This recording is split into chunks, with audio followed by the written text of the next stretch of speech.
మీ చేత్తోనే ఈ గాజులు వేయించుకుంటా నానమ్మ.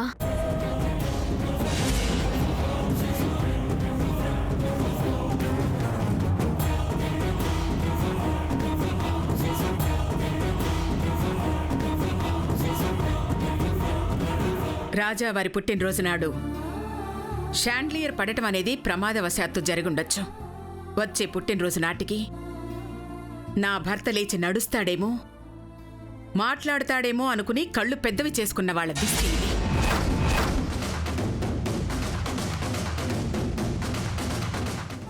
నా భర్త ఆరోగ్యాన్ని కాపాడి ఆయుష్ పెంచాలని ప్రయత్నించిన భూలక్ష్మికి కూడా దిష్టి తీశాను. ఇక ఆనందంగా సంబరం మొదలవుతుంది.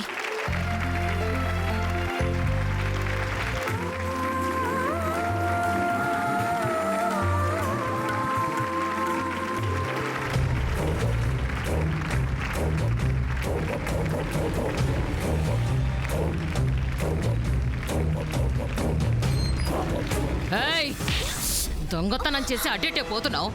ఇట్రావే రావే దొంగ మొహందా రా. దొంగతనం చేసి పారిపోదావనే.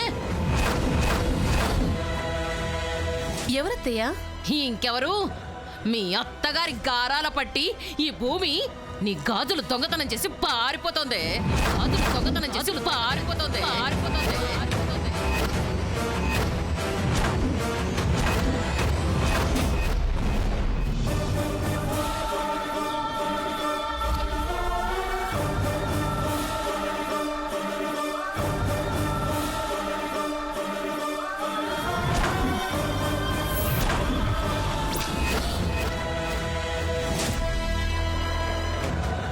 అసలు భూమి దొంగతనం ఎందుకు చేస్తుంది?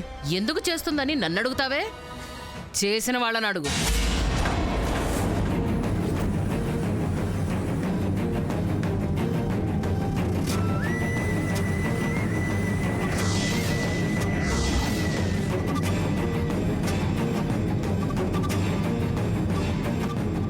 శేషమ్మ, ఎవరి మీద నింద వేస్తున్నావో తెలుస్తోందా? తెలుసక్క.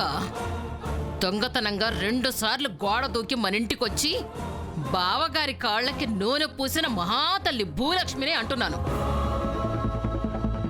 అవ్వా అవ్వా, ఇక్కడ ఫంక్షన్ జరుగుతుందని అందరూ ఎవరి పనుల్లో వాళ్ళు ఉంటారని చూసి పిల్లిలా వెళ్ళి గాజులు దొంగతనం చేసింది. దొంగతనం చేసింది. మా భూమి అడ్డాటిది కాదమ్మా. కాదంటే ఆ చేతుల్లో గాజులు ఎలా వచ్చాయి?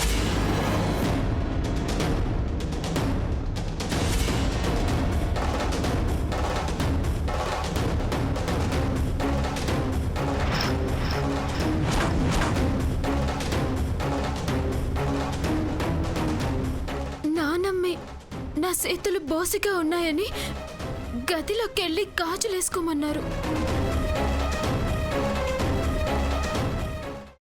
అమ్మా, అలాంటి వాళ్ళది నిజమైన ప్రేమ కాదు, అది వ్యామోహం.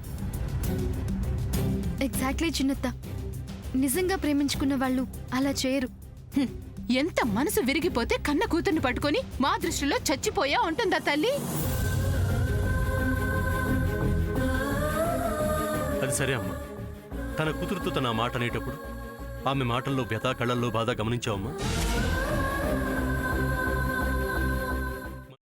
పెద్దబాబుకు బర్త్డే విషెస్ చెప్పు కూడా వెళ్ళాం కదా. ఊరికే ఎలా కాలిపోతుంది? మంట పెడితేనో పడితేనో తగలబడుతుంది.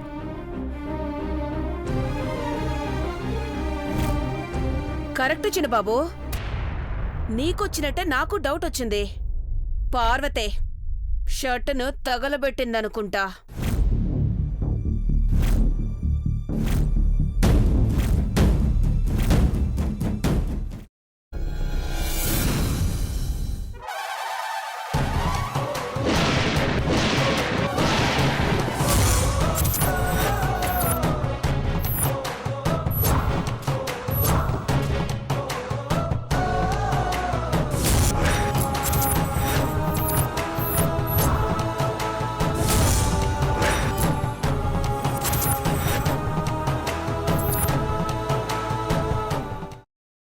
తర్వాత పొట్టు తీసేసి చాప్ చేసి పక్కన పెట్టుకోవాలి.